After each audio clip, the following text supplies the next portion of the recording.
環保咧係可以從我哋生活中嘅一啲小習慣開始嘅。係。咁我自己咧最經常做嘅嘢就係、因為成日要洗頭啦，洗頭啦，咁啲好多嘅 hair pin。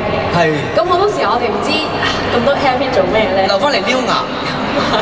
其實我做嘅嘢就係我會將佢擺入去啲食過嘅糖嘅盒裏面。做乜嘢啊？跟住俾翻我嘅 hairstylist，下次再用過，即係咁就唔會嘥咯。